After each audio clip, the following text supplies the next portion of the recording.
Selamat pagi saudara-saudara sekalian dalam Kristus yang ada di ruangan ini ataupun yang offline. Semoga kita semua sehat-sehat saja dan puji Tuhan kita bisa bersama-sama beribadah pada pagi ini. Mari kita berdoa untuk meminta pertolongan Tuhan buat kebaktian hari ini. Ya Tuhan, Bapa kami dalam surga, puji syukur kami kembalikan kepada Engkau ya Bapa. Bapa yang baik, Bapa pemelihara kami ya Tuhan.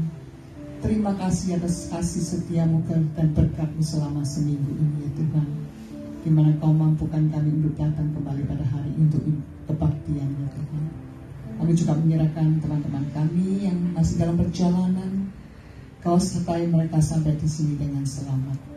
Mereka yang sakit tidak bisa hadir pada hari ini ya Tuhan. Belas kasihan-Mu dan urapan tangan-Mu ya Tuhan. Biar mereka boleh Kau sembuhkan dan minggu depan boleh bersama-sama dengan kami untuk beribadah di tempat ini. Terima kasih kami menyerahkan kebaktian ini ya Tuhan dalam tangan-Mu.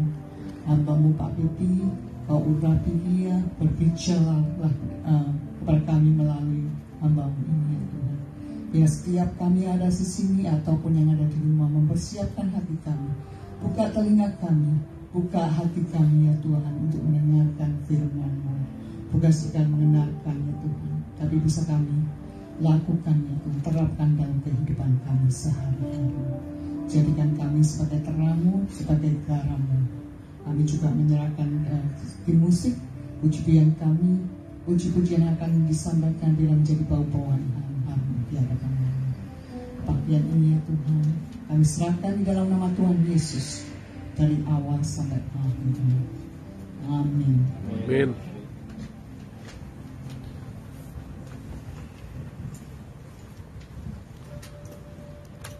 Shalom semua, salam damai, selamat datang, selamat beribadah bersama di Maranatha. Waktu Tuhan kita tidak mengerti. Hari ini kita terlambat 5 menit karena ada yang ketinggalan di atas, gak mau turun. Dan banyak hal dalam hidup kita merasa terlambat.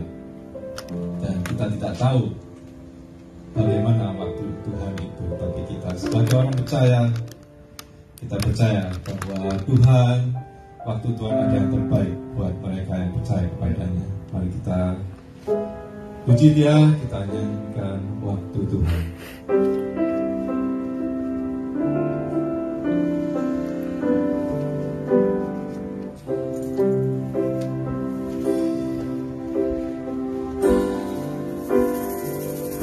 Bila Kau izinkan sesuatu terjadi, ku percaya semua untuk kebaikanku. Bila nanti telah tiba waktumu, ku percaya kuasa-Mu memulihkan hidupku. Bila Kau izinkan itu terjadi, ku percaya semua untuk kebaikanku. Bila nanti telah tiba waktumu, ku percaya kuasa-Mu memulihkan hidupku. Waktu Tuhan pasti yang terbaik, walau kadang tak mudah dimengerti. Lewat pencobaan, ku tetap percaya waktu Tuhan pasti yang terbaik. Sekali kita nyanyikan lagi. Bila Kau izinkan sesuatu terjadi,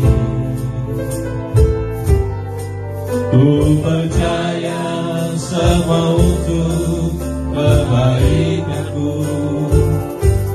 menanti tiba waktumu, ku percaya kuasa-Mu memulihkan hidupku. Waktu Tuhan pasti yang terbaik, walau kadang tak mudah dimengerti. Lewati cobaan, ku tetap percaya waktu Tuhan pasti yang terbaik. Waktu Tuhan pasti yang terbaik, walau kadang tak mudah dimengerti. Lewati cobaan, ku tetap percaya waktu Tuhan pasti yang terbaik. Waktu Tuhan pasti yang terbaik. Waktu Tuhan pasti yang terbaik. Amin, saudara-saudara. Amin. Kita mau puji Tuhan. We want to praise Him. Let's we stand up and kita nyanyikan pujian baru buat Dia.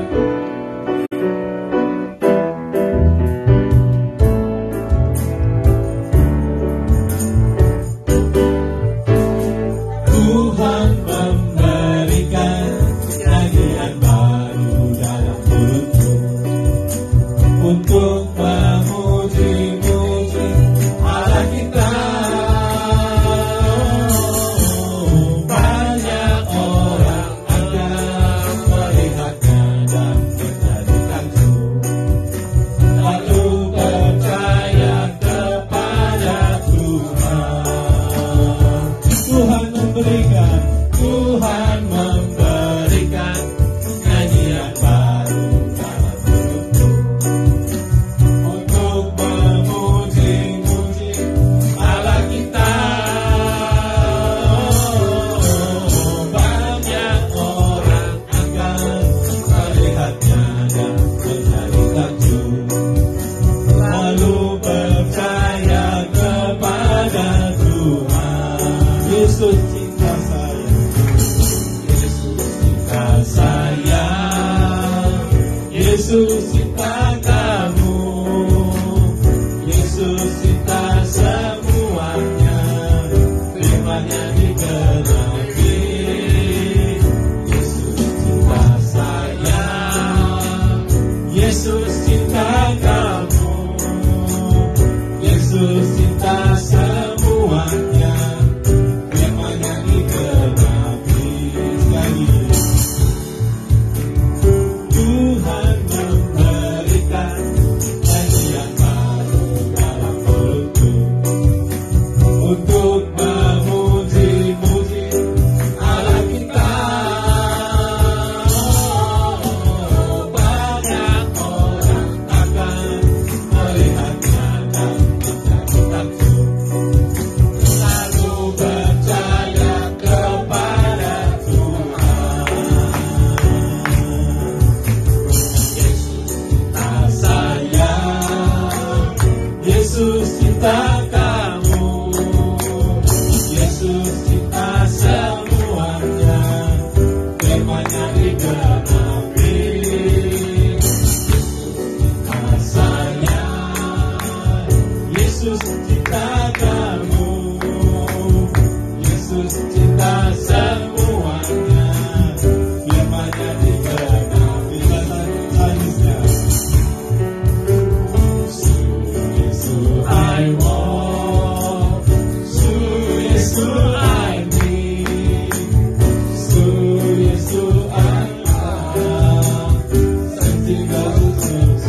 begitu besar.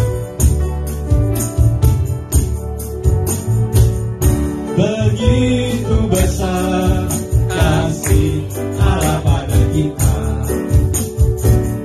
Diberkatilah kita semua di mana-mana. Tuhan mengubah miskin dan menjadikan kaya. Dia merendahkan dan meninggikan Tuhan.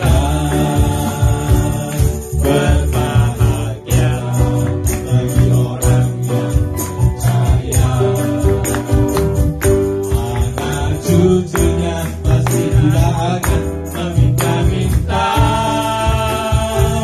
Karena Allah menggenapi firman-Nya. Ada yang mustahil bagi orang percaya. Ada yang mustahil bagi orang percaya. Ada yang mustahil bagi orang percaya.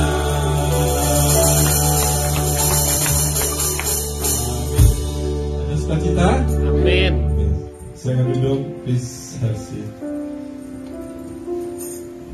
Kita sebagai orang percaya tidak bisa hidup tanpa pertolongan Tuhan di dalam hidup kita. Dan kita selalu berdoa supaya Roh Kudus selalu menyertai kita sampai kita dipanggil oleh Dia.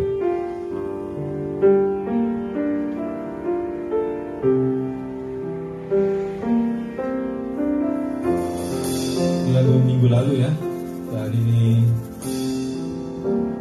penuh arti sebenarnya.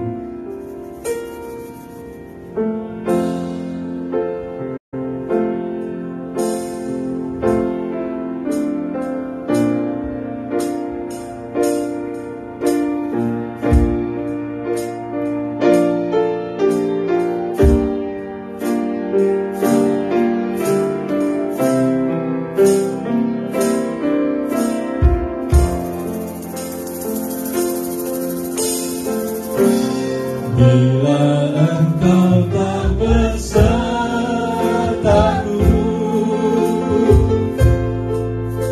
ku tak mau berjalan.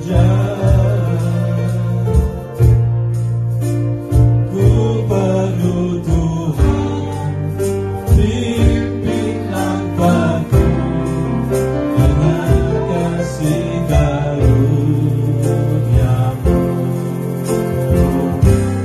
Pimpin langkahku setiap waktu, berjalan dalam Roh-Mu. Nyatakan Tuhan kemuliaan-Mu dan berjalanlah denganku.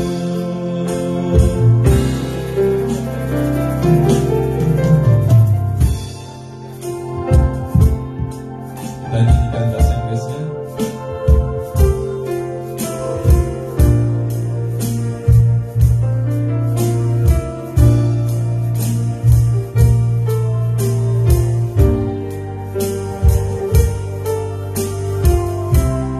Versi dengan Inggris version.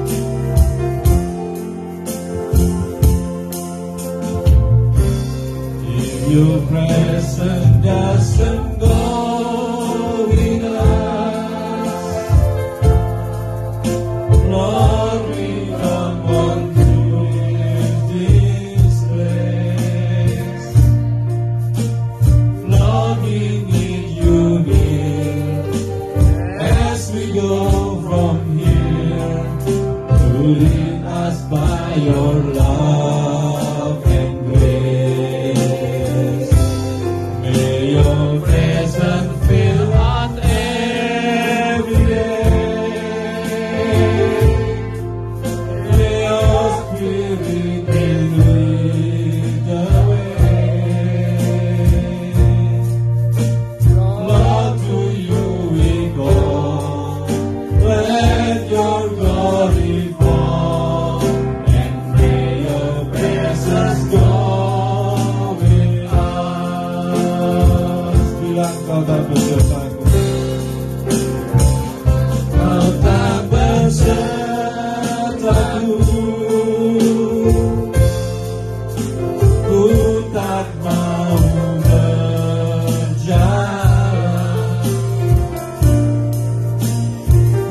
perlu Tuhan, pimpin langkahku dengan kasih karunia-Mu.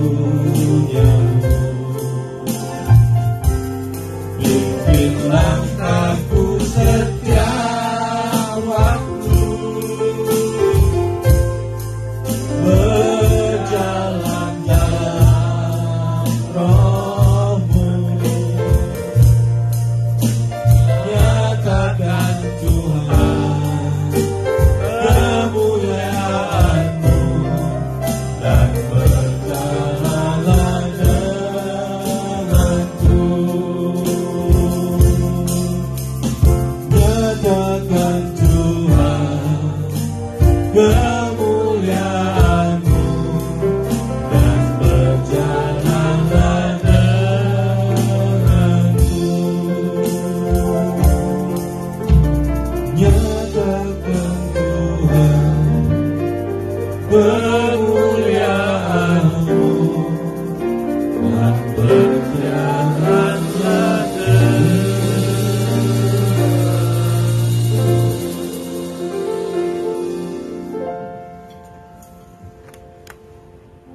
Mari kita berdoa sama-sama.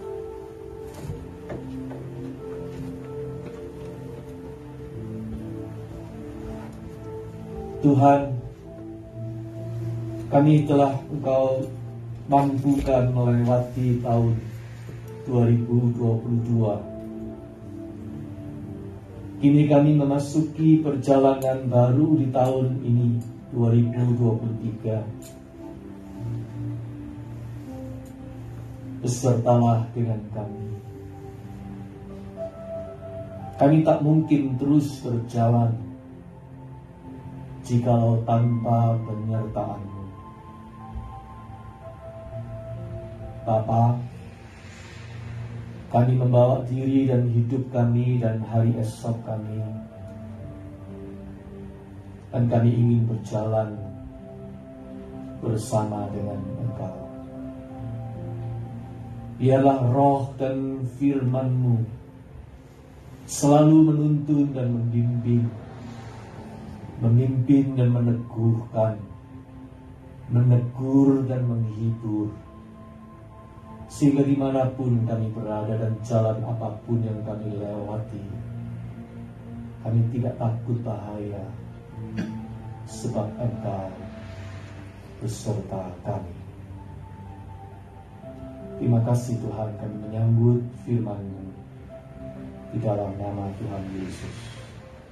Amin.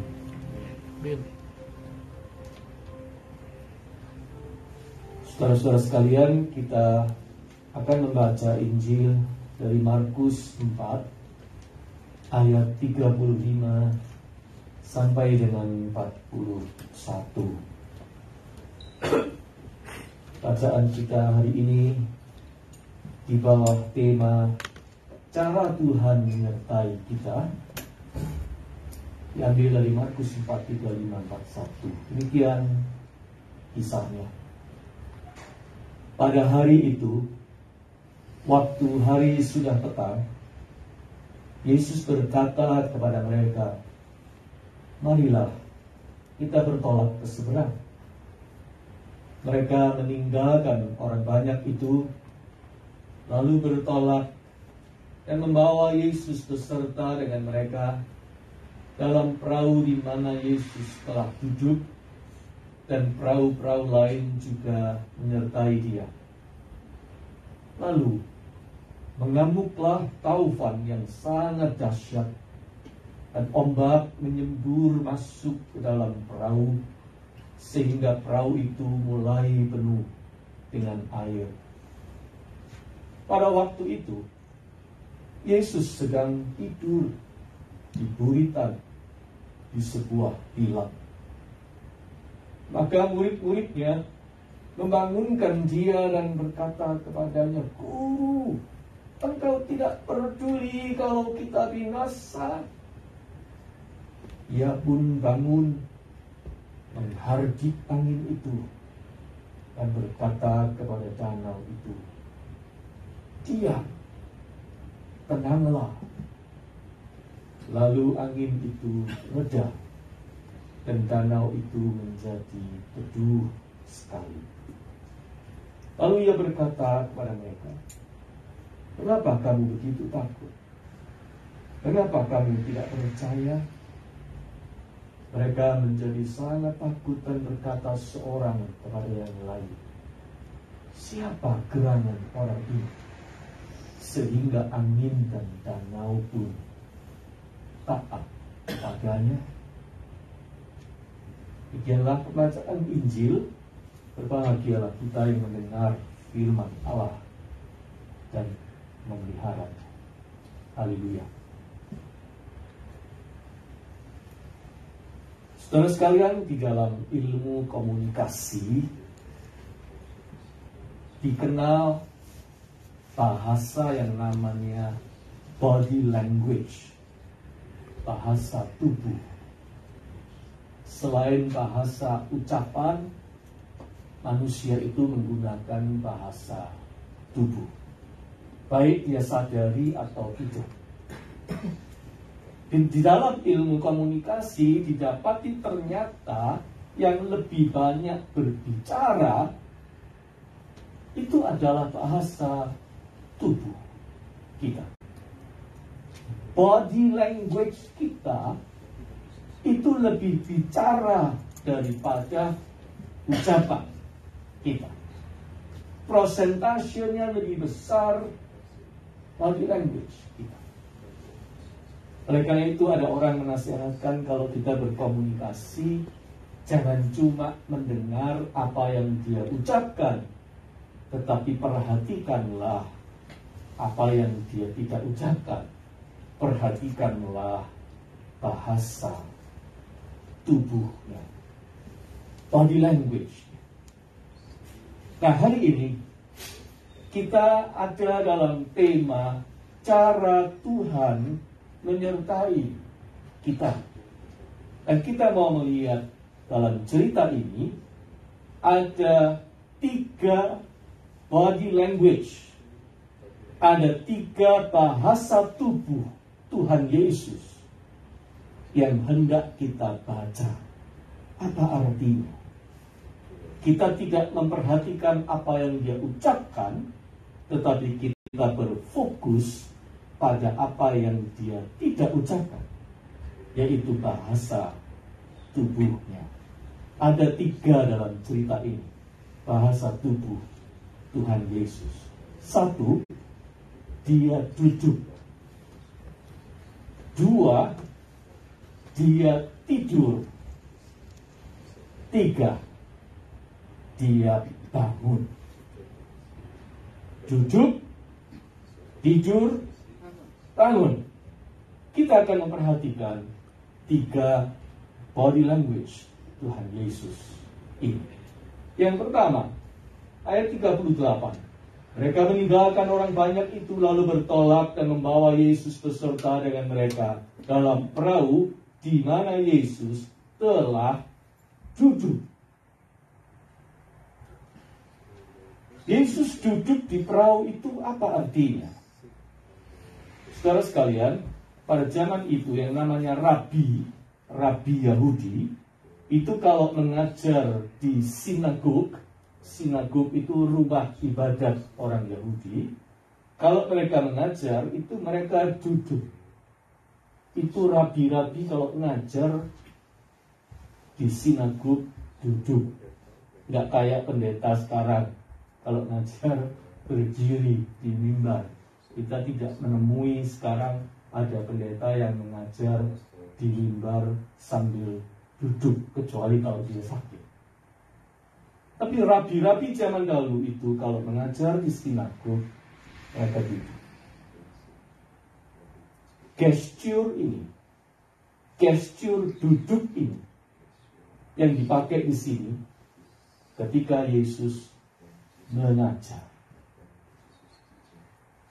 Bedanya adalah kalau Rabi Yahudi mengajar di sinagog, di ruang ibadah, kalau Yesus mengajar di tepi pantai, di perahu, di alam terbuka.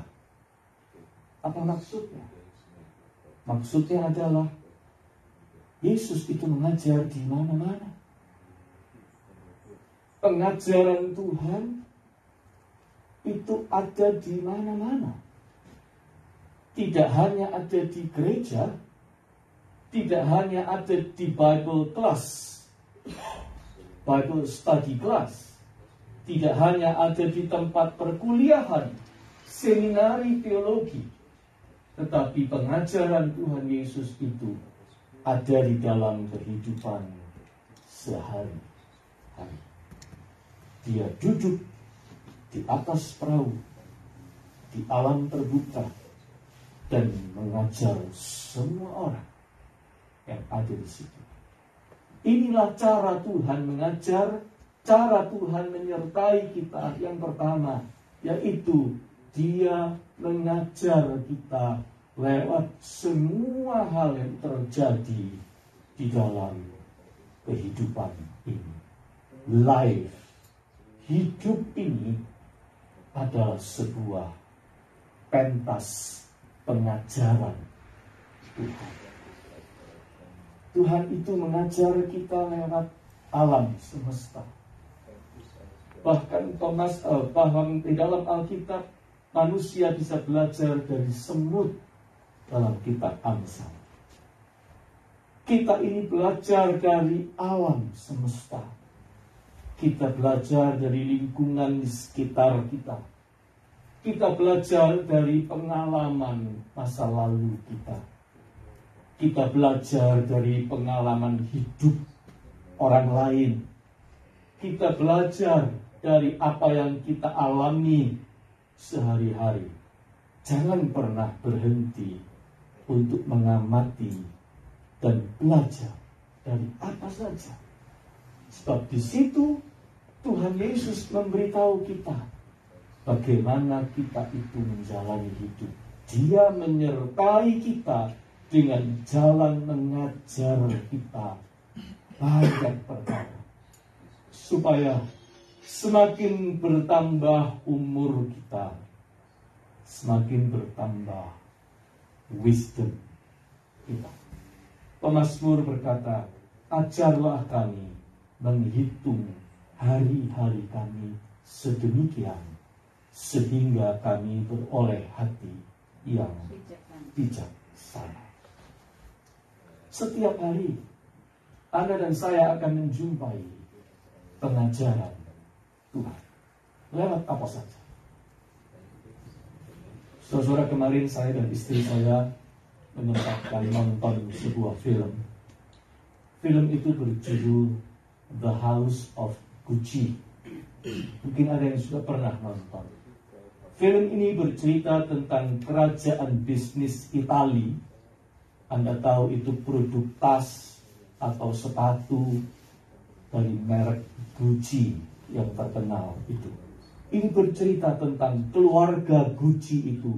Bagaimana kerajaan bisnis yang besar itu hancur karena masuknya satu orang menantu perempuan yang ambisius dan haus akan kekuasaan dan uang, lalu kemudian melakukan apa saja di dalam, dan akhirnya mengadu domba anggota-anggota keluarga, menghancurkan satu demi satu, dan akhirnya suaminya pun dibunuh, sehingga bisnis keluarga Gucci itu dari menjadi besar sekali akhirnya hancur. Dari situ kita belajar kalau manusia itu hidup di dalam keserakahan, dia dikuasai oleh uang dan power, dia bisa menghancurkan dirinya dan menghancurkan orang-orang di sekitar.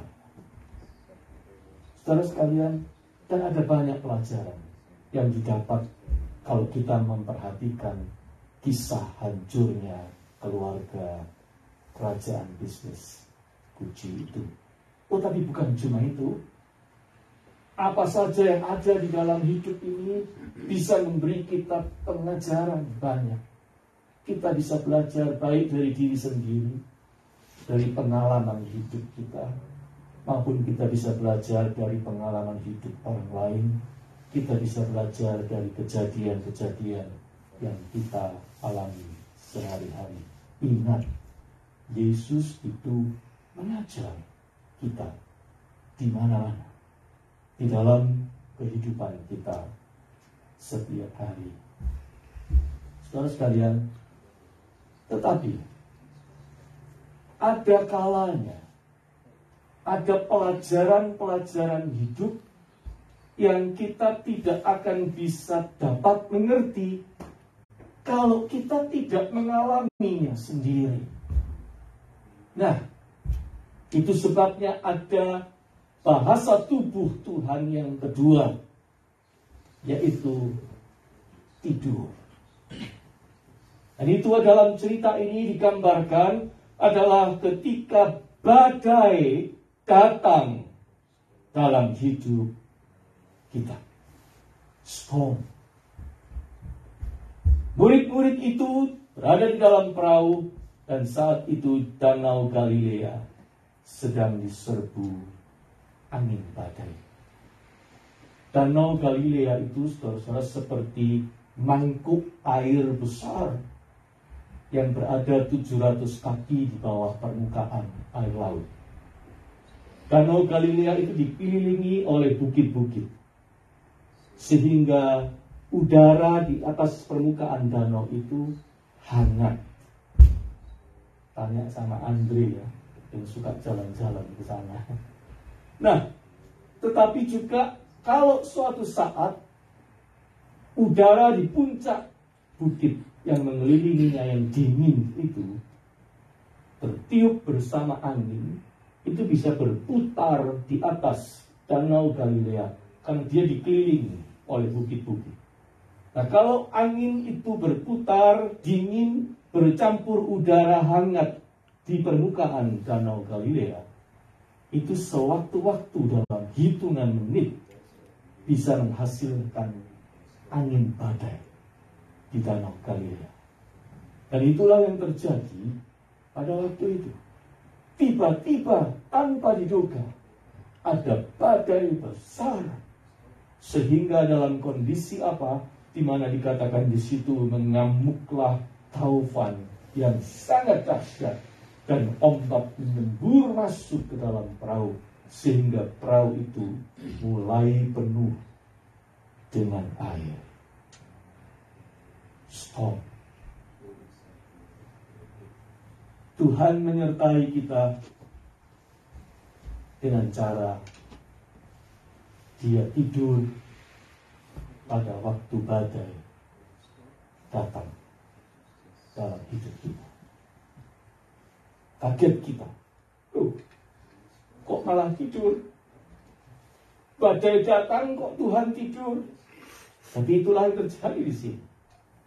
Murid-murid juga berteriak-teriak, Tuhan, kau tidak peduli kalau kita binasa. Karena mereka melihat Tuhan itu tidur ketika badai. Dan tidurnya di mana? Tidurnya di buritan. Buritan itu bagian belakang kapal, tempat kendali kapal berada. Nah, pada waktu itu, perahu itu sudah dalam kondisi tidak terkendali karena air sudah masuk. Dan buritan bagian kendalinya ada orang. Tapi orang itu tidur. Yesus. Artinya dalam cerita ini mau dikatakan waktu itu kondisi perahu sudah tidak terkendali. Kendalinya ada tetapi orang yang di situ tidur. Saudara, ketika badai dalam hidup itu datang menyerbu, hidup ini serasa seperti so messy. Kacau. Ketika badai itu datang, kita ini seperti orang losing our control. Kami sekeluarga pernah mengalami badai itu ketika putra kami yang pertama, Kevin, sakit. Waktu itu usianya masih 6 tahun. Dia sakit parah prognosisnya tidak baik. Kami bolak-balik ke rumah sakit di Singapura waktu itu. Kami tinggal di Surabaya. Dan dalam bulan-bulan itu, betul-betul hari yang gelap bagi kami. Stormy night. Badai datang. Saya pendeta jemaat, tapi saya hampir tidak pernah bisa melayani dengan tenang. Suatu hari habis khotbah hari Natal, saya dipanggil dan harus turun dari mimbar, berangkat ke Singapura, membawa anak saya dalam kondisi dia perdarahan. Pelayanan saya kacau. Saya pendeta jemaat, tetapi jemaat saya tidak bisa saya layani dengan baik. Pekerjaan rutin saya kacau balau. Anak saya satu dibawa ke Singapura, satu dititipkan orang. Hidup ini seperti begitu tidak terkendali. Storm sedang datang. Dan waktu itu saya berdoa, berteriak, berseru kepada Tuhan berbulan-bulan, dan keadaan sepertinya tidak ada perubahan. Tuhan itu tidur. Saya seperti murid-murid, Tuhan, Kau tidak peduli.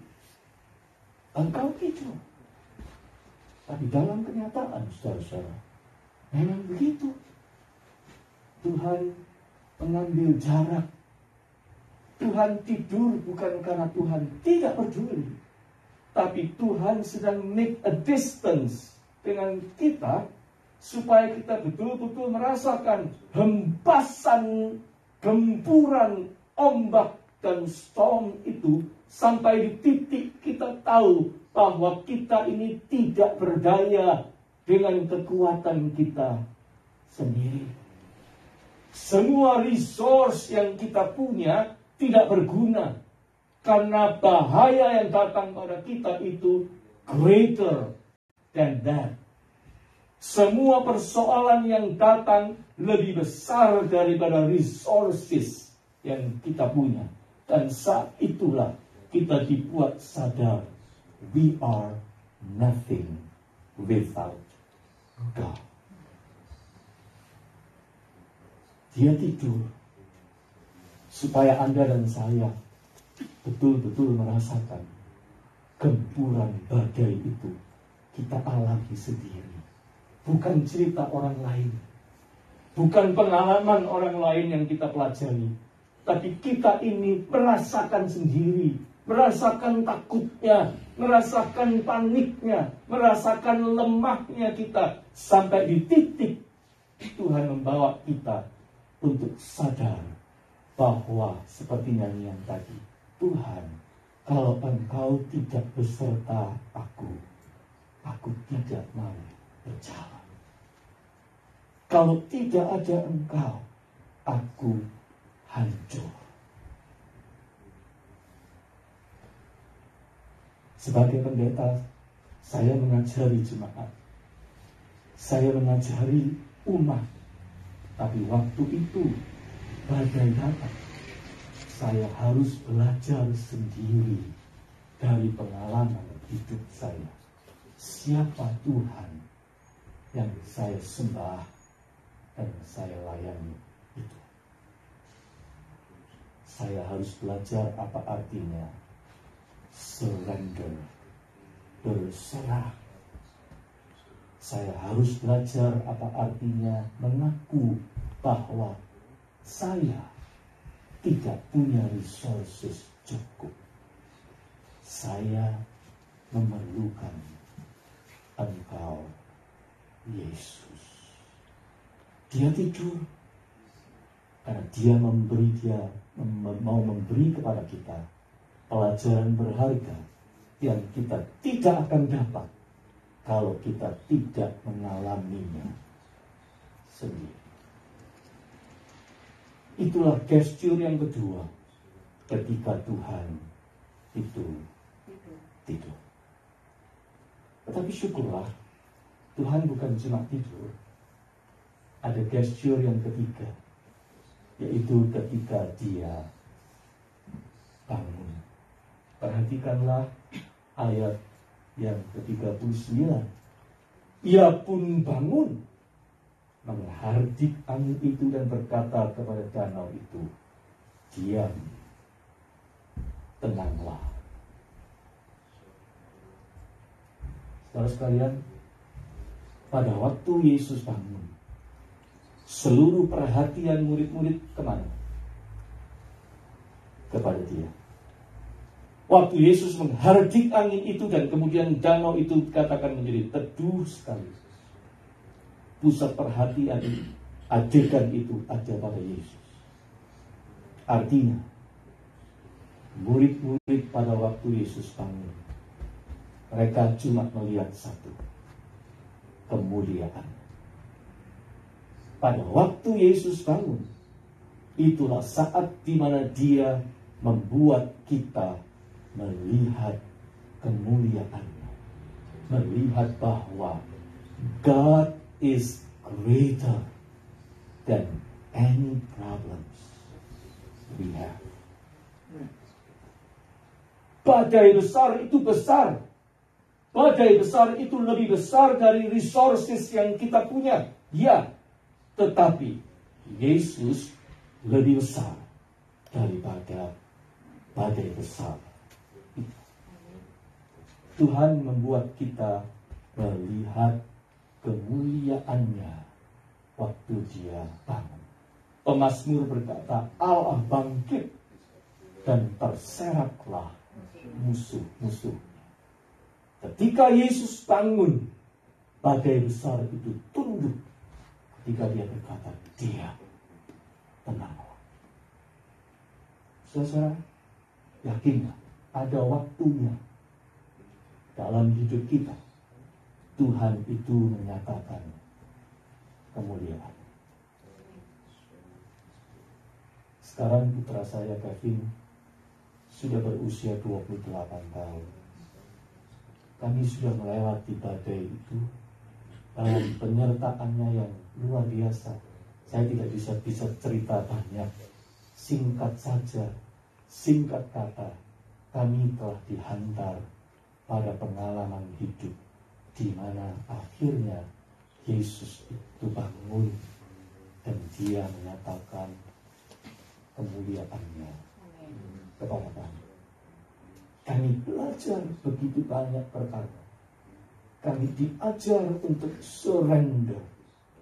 Dan kami dibawa pada pengalaman melihat bagaimana anak itu bertumbuh di dalam penyertaan Tuhan. Sekalipun dia tidak sempurna kondisi fisiknya, tetapi dia disertai Tuhan, diberkati Tuhan. Dan ketika hari Natal, kami itu bisa berkumpul bersama kembali sebagai keluarga.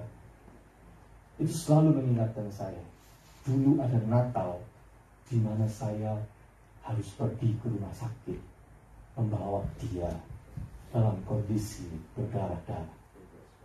Tetapi ketika sekarang saya bernatal bersama keluarga, bersama dengan anak saya itu, saat itulah saya sadar betapa ini semua datang karena anugerah. Saat itulah kami diajak untuk melihat betapa Yesus itu mulia.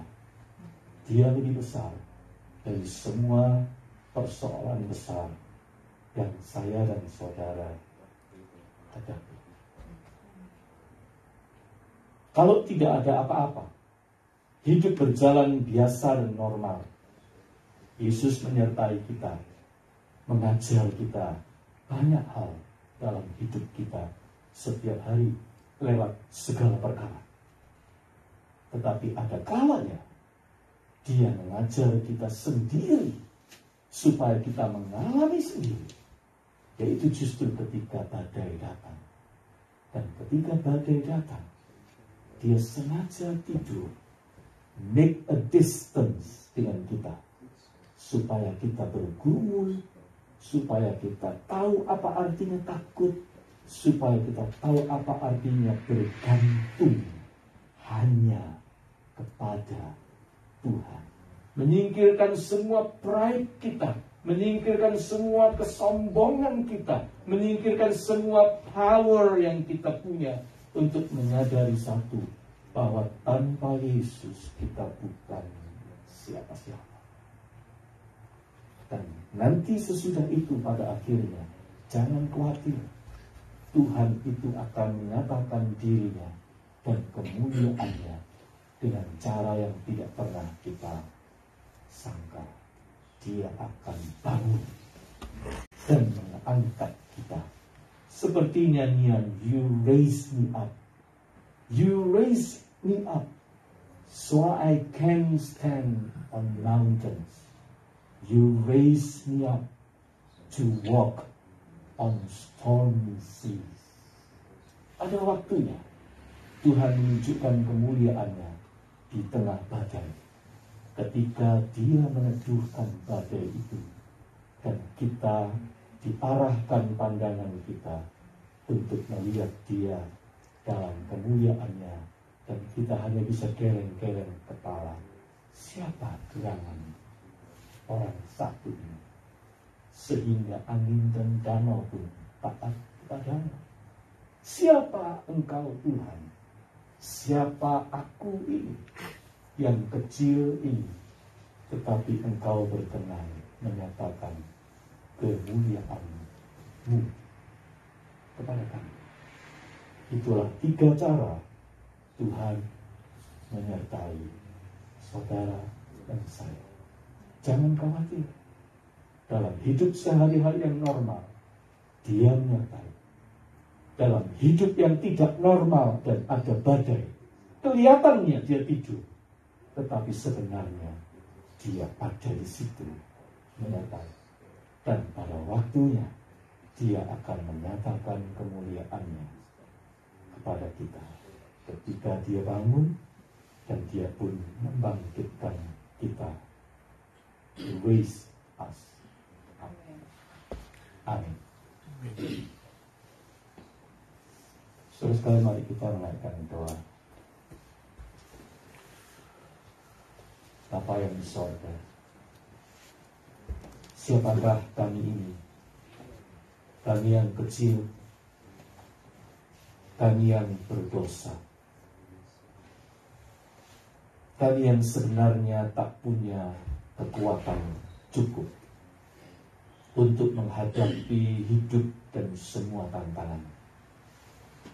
Tetapi kami boleh punya Tuhan yang sebesar Engkau, Tuhan semesta alam, Tuhan yang lebih besar dari persoalan terbesar yang kami hadapi, Tuhan yang bahkan lebih besar daripada kematian.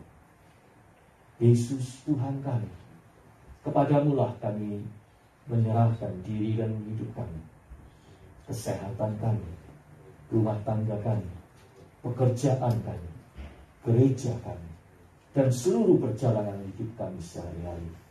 Tuhan, besertalah dengan kami, sebab kami tidak mungkin melanjutkan perjalanan jikalau Engkau tidak beserta kami. Dalam nama-Mu kami naikkan doa ini. Amin. Amin.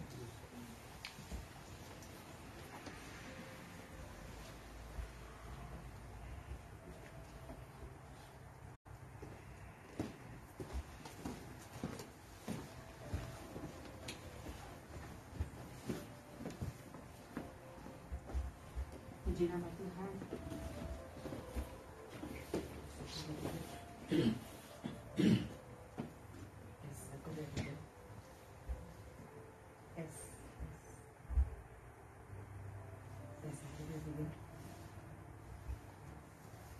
Baik saudara, puji nama Tuhan. Terima kasih Pastor Pipi, firman Tuhan yang sungguh indah. Saudara mendapatkan pesan dari Tuhan. Minggu yang lalu kita mendapatkan pesan dari Tuhan bahwa tahun ini kita awali, kita boleh menjadi saksi Tuhan sepanjang tahun ini.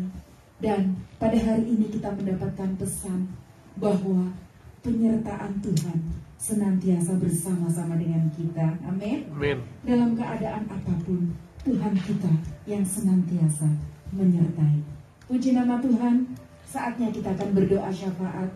Kita akan bersama-sama membawa doa untuk sahabat-sahabat kita yang tidak bisa hadir. Saya undang semuanya tunduk kepala, tutup mata saudara, dan kita berdoa. Kami bersyukur Tuhan kalau kami hari ini ada, itu semua karena anugerah Tuhan. Terlebih lagi kami boleh mendengar suara Tuhan. Terima kasih Bapa untuk hamba-Mu Pastor Pipi yang telah memberitakan firman-Mu, yang menjadi perpanjangan tangan Allah. Kami boleh mendengar apa yang menjadi keinginan dan hati Tuhan. Terima kasih Bapa, Engkau memberikan hikmat, Engkau memberikan pengetahuan kepada Pastor Pipi. Engkau memberkati pelayanan beliau. Bahkan Engkau memberkati rumah tangga, istri dan anak-anaknya dalam kasih perlindungan tangan Tuhan. Terima kasih Bapa. Kami juga bersyukur untuk jemaat Maranatha yang dengan setia, yang saat ini ada, yang onsite maupun online. Tangan Tuhan menyertai, tangan Tuhan memberkati. Terima kasih Tuhan, kami juga berdoa. Kami membawa sahabat-sahabat kami untuk Ko Adrian, untuk Ko Handi, untuk Cik Liani. Tuhan, untuk Peter Chen, untuk Mei. Kami berdoa, mereka yang mempunyai pergumulan dalam sakit penyakit, kami meminta, kami bersehati di dalam nama Tuhan Yesus. Tuhan memberikan kesembuhan. Kami juga mengingat Tante Yeti, kami mengingat Ibu Aimin, kami mengingat Pak Tony. Kami juga berdoa untuk Cik Sylvia, untuk Cik Vivi. Kami berdoa Tuhan, apa yang menjadi kekurangan ataupun pergumulan di dalam kehidupan mereka, terutama di dalam hal kesehatan, tangan Tuhan memberikan kesembuhan yang normal, pemulihan yang sejati dalam hidup saudara-saudari kami. Kami juga berdoa untuk Ko Andreas, matanya dalam pemulihan.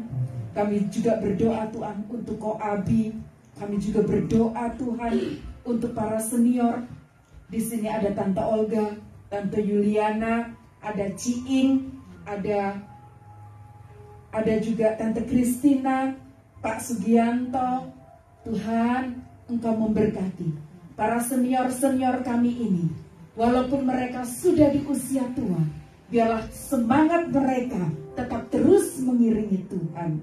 Berikan kesehatan, tulang-tulang yang terbaik Tuhan di masa tuanya, untuk tetap terus setia mengikuti Tuhan. Terpujilah nama-Mu. Kami juga mengingat Amerika di mana saat ini kami berada. Tangan Tuhan mengampuni, tangan Tuhan memulihkan Amerika. Terpujilah nama-Mu Tuhan. Inilah doa kami, Engkau sempurnakan di dalam nama Tuhan Yesus. Haleluya. Amin. Amin.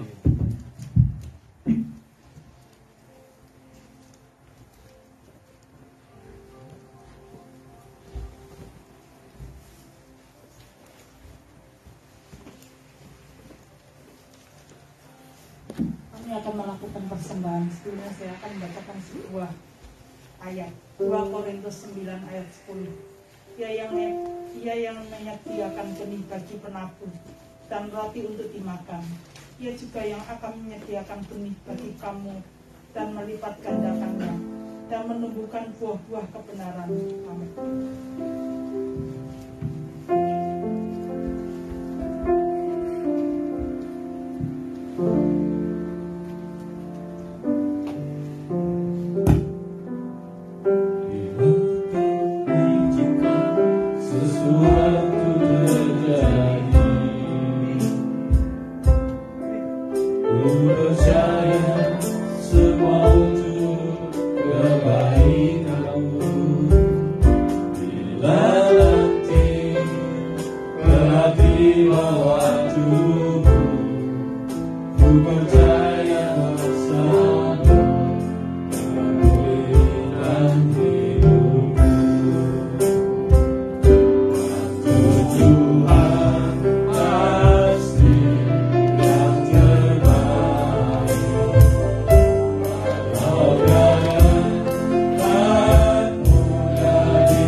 Dan terima kasih juga Tuhan untuk penyertaan-Mu sepanjang minggu hari ini.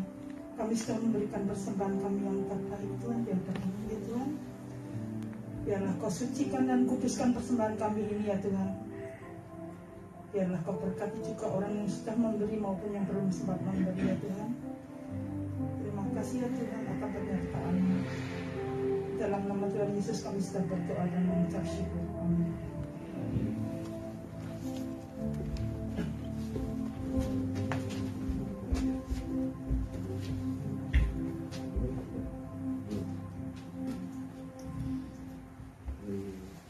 Terima kasih Pak Pipi untuk kotanya. Saya lihat ada chip ini. Welcome to Maranatha. Minggu depan firman Tuhan akan disampaikan oleh Pendeta Robi Notomi Harjo. So, kami harapkan diundang saudara-saudara untuk hadir mendengarkan firman Tuhan.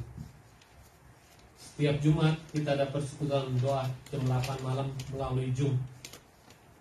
Bisa kita ikuti bersama. Bertepatan dengan Chinese New Year minggu depan, kita akan sama-sama ikut berpartisipasi. Jadi silakan bawa anak cucu. Acara untuk menghormati orang tua dapat hadiah. Ada persembahan dari anak Ko Andreas Josi ya, dia akan bermain violin. Persembahan lagu Chinese. Kalau ada yang mau isi acara silakan hubungi Andre. Dan kalau ada baju pakaian Chinese silakan dipakai ya, setahun sekali. Dan ada acara pemakaian kontes yang terbaik, dapat hadiah lagi. Selamat hari Minggu, Tuhan berkati untuk acara penutup. Mari kita nyanyikan lagu Maranatha.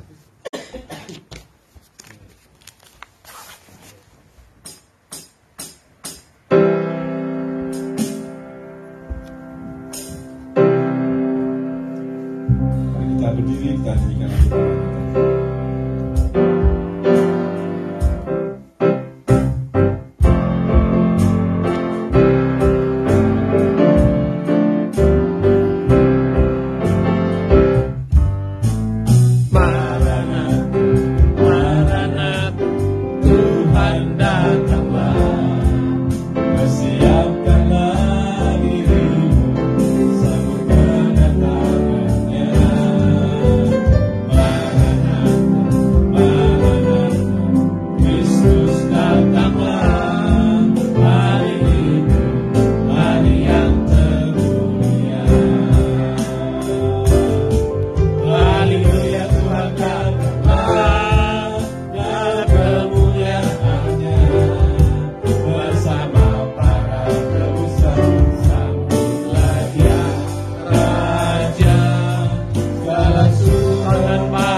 Kita kembali dalam hidup kita sehari-hari dengan hati yang diperbaharui oleh janji Tuhan, janji penyertaan-Nya.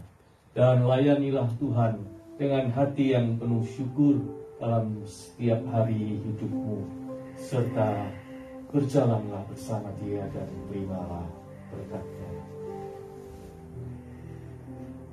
Tuhan memberkati engkau dan melindungi engkau. Tuhan menyinarkan cahaya wajah-Nya atasmu dan memberi engkau kasih karunia. Tuhan menghadapkan wajah-Nya kepadamu dan tersenyum, memberimu shalom, damai sejahtera. Haleluya. Amin. Amin. Silakan kembali bersaat.